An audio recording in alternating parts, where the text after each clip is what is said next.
इन विचारों को शासन का ज़्यादा अनुभव नहीं है, लेकिन आज ये हमें मालूम हो गया कि इनको बयानबाजी देने का भी कोई अनुभव नहीं है।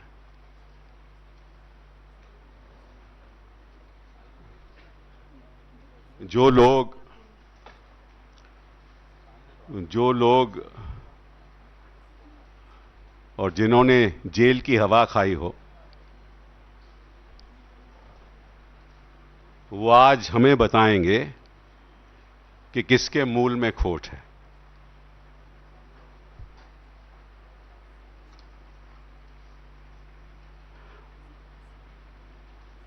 जो एक्सटर्न हुए हों,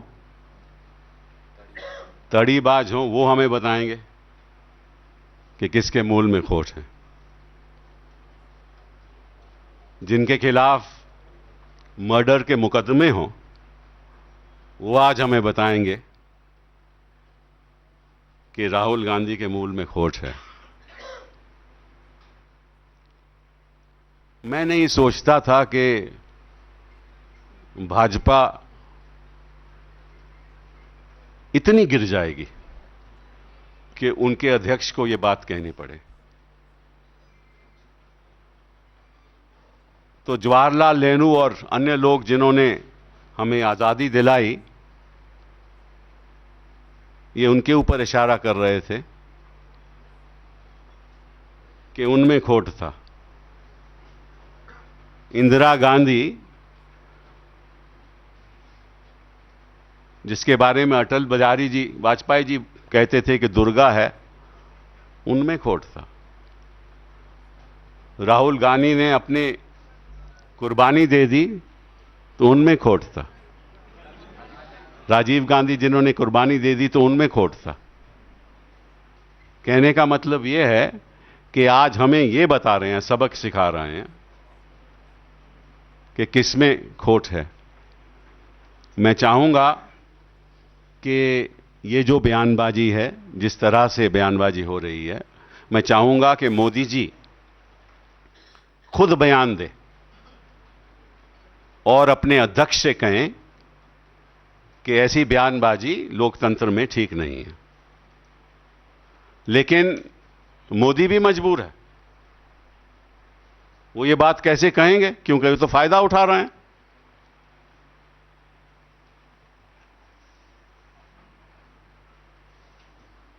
दूसरी बात, और अभी हम थोड़ी देर में आपको एक वीडियो दिखाएंगे। दूसरी बात, इन्होंने आज एक बहुत बड़ी बात की कि देश की आजादी के बाद पहली बार सेना ने एलओसी क्रॉस किया। अब मालूम नहीं बेचारे ये इतिहास जानते भी हैं या नहीं। 1965 में क्या मोदी जी ने एलओसी क्रॉस की थी? पारिकर ने क्रॉस की थी, अमित शाह ने क्रॉस की थी। 1971 में किसने क्रॉस की थी? हिंदुस्तान का इतिहास 2014 से शुरू होता है। और उसके बाद 1999 में, 1999 में क्या हुआ था? कारगिल में किसने क्रॉस की थी?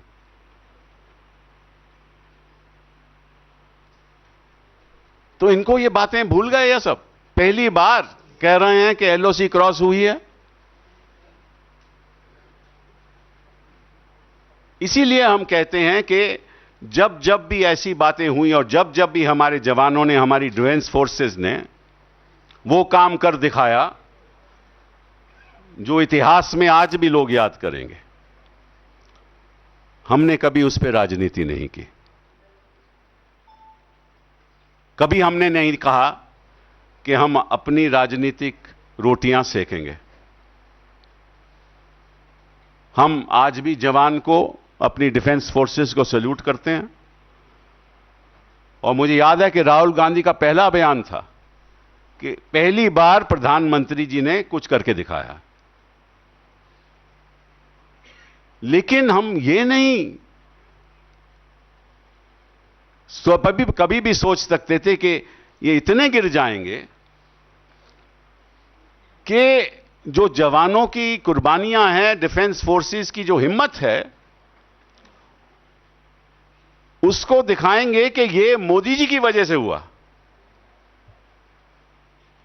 ये उनका बड़ा कारनामा है। ऐसा है कि पाकिस्तान एक मरीज है, एक पेशेंट है। हिंदुस्तान चाहता है कि वो पेशेंट तंदुरुस्त रहे, और जो मरीज में कभी कभी कैंसर आ जाता है ना, बीमार हो जाता है मरीज, तो आज वो मरीज बीमार है और उस मरीज की बॉडी में कैंसर सेल हैं। वो कैंसर सेल टेररिस्ट हैं और हमें कीमोथेरेपी देनी पड़ेगी। जो हमारी डिफेंस फोर्सेस कीमोथेरेपी इनको दे रहे हैं ताकि मरीज ठीक हो जाए और टेररिस्ट खत्म हो जाए, क्यों? वो कैंसर सेल्स हैं। तो हम तो चाहते थे कि ये कैंसर खत्म हो। हम तो मोदी जी के साथ हैं कि किसी तरीके से ये कैंसर खत्म हो और पाकिस्तान जो मरीज है वो तंदुरुस्त हो जाए, ताकि वहां भाईचारा के साथ हम रहें। लेकिन मुझे ऐसा लगता है कि इस सर्जिकल स्ट्राइक के बाद ये सोच रहे हैं कि मरीज ठीक हो गया, कैंसर खत्म हो गया, टेररिज्म खत्म हो गया, कमाल हो गया, लॉर्ड राम आ गया, दूसरी तरफ रावण आ गया, उसकी फतेह हो गई, ये जीत गए और मेघनाथ वहां खड़ा हुआ है। ये पोस्टरबाजी बंद करो।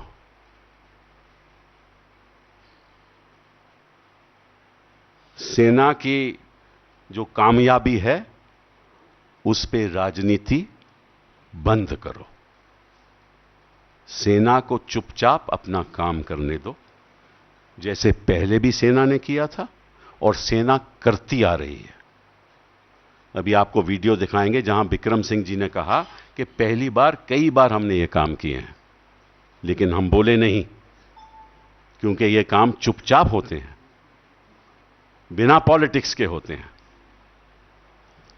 फिर ये कहते हैं कि हम ये सर्जिकल स्ट्राइक लोगों के तक ले जाएंगे। मतलब कि इन्होंने आज स्पष्ट कर दिया, इनके अध्यक्ष ने, कि हम इस पे राजनीति करेंगे। और आपको मालूम है कि इलेक्शन कमीशन का ऑर्डर है और ये ऑर्डर 4 सितंबर 2013 का है, जब उन्होंने कहा, जब इलेक्शन कमीशन ने एक ऑर्डर दिया था that Ministry of Defense has brought to the notice of the Commission that photographs of defense personnel are being used by political parties, their leaders and candidates in advertisements as part of their election propaganda, and requested the Commission to issue suitable instructions. Or it is pertinent to mention here that armed forces of the nation are the guardian of its frontiers, securities and the political system. They are apolitical and neutral stakeholders in a modern democracy. Therefore, it is necessary that political parties and leaders exercise great caution while make references to the armed forces. ये 2013 का election commission का order है और ये order BJP को दिया था, तब यही काम कर रहे थे। आज इनके अध्यक्ष ये बात भूल गए हैं और मैं तो कहता हूं कि अध्यक्ष जी, आप ये पॉलिटिकल प्रोपेगेंडा छोड़ दीजिए और जो कैंसर है उस बॉडी पॉलिटिक में, पाकिस्तान में, उस कैंसर को खत्म कीजिए और हम आपके साथ हैं। लेकिन एक सर्जिकल स्ट्राइक से कभी कैंसर खत्म नहीं होता, ये आप भी जानते हैं, देश की जनता भी जानती है। तो इस कदम का प्रचार आप बंद कीजिए। और दुख की बात तो यह है कि आज शायद ये हमले होते ही नहीं अगर जैश ए मोहम्मद पैदा नहीं होती। और जैश ए मोहम्मद को पैदा किसने किया? भाजपा ने। मसूद अजहर को रिहा किसने किया? भाजपा ने। मसूद अजहर को प्लेन में कौन लेकर गया? इनके डिफेंस मिनिस्टर। और वहां जाकर उसने जैश ए मोहम्मद पैदा कर दी। तो जैश ए मोहम्मद तो पैदा आपने की, और आरोप आप कांग्रेस पार्टी पे लगा रहे हैं कि हम उनके साथ हैं।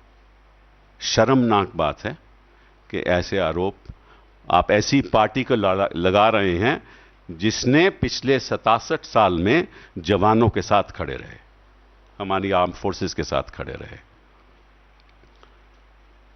आप जफ्फियां और पप्पियां डालते हैं और बाद में अपना चाल चलन बदल लेते हैं। आपको क्या जरूरत थी? हमें मालूम है कि पाकिस्तान है क्या। आपको क्या जरूरत थी वहां जाने की, बर्थडे मनाने की? और ऊर्जा कौन दे रहा है पाकिस्तान को? आपका एक खास दोस्त 400 मेगावाट पावर स्टेशन, कौन ऊर्जा दे रहा है? आपका खास दोस्त पाकिस्तान को। कौन नेगोशिएट कर रहा है? वो भी आपके खास एक इंडस्ट्रियल फ्रेंड है। तो एक तरफ तो आप दोस्ती कर रहे हो, ऊर्जा दे रहे हो, जैश ए मोहम्मद आपने पैदा की, और दूसरी तरफ आप कांग्रेस पार्टी पर आरोप लगा रहे हो। और अगर आपको सेना का इतना ही फिक्र है तो जो डिसेबिलिटी पेंशन, अगर कोई सेना का आदमी, किसी को चोट आ जाए और उसको डिसेबिलिटी पेंशन मिलनी हो तो उसकी पैरिटी सिविलियन के साथ होती थी। तो अगर आज secretary to government of India को चोट लग जाए काम करते करते तो उसकी पेंशन तो 67,000 है, डिसेबिलिटी पेंशन। और अगर आप servicing officer, honorary commissioned officer को चोट लग जाए तो उसकी 27,000 है। कॉम्बैट पेंशन 27,000 कर दिया आपने, 67,000 से मिलाए। सर्जिकल स्ट्राइक के बाद उसकी पेंशन आपने 40,000 से घटाती, और उसी आप जवान की बात करते हैं, उसी कमीशन्ड ऑफिसर की बात करते हैं, और उसी के बारे में आप कहते हैं पर उनके साथ हो। यह उनके साथ रहने का काम है। उनकी पेंशन घटाना, 1 रैंक 1 पेंशन, 1 रैंक कई पेंशन देना, 1 रैंक 1 पेंशन की नामंजूरी करना, यह सेना के साथ आप खड़े हुए हैं। और उसी सेना को आप कहते क्या हैं कि हमारे आने से पहले सेना वीक थी, पहली बार सेना ने करके दिखाया है। यह अपमान नहीं है सेना का? यह सेना का घोर अपमान है कि जो सेना ने पिछले 60 सालों में करके दिखाया है, आपने कहा कि इससे पहले तो, आज हमारे मोदी से पहले तो कभी कुछ कर नहीं दिखाई सेना।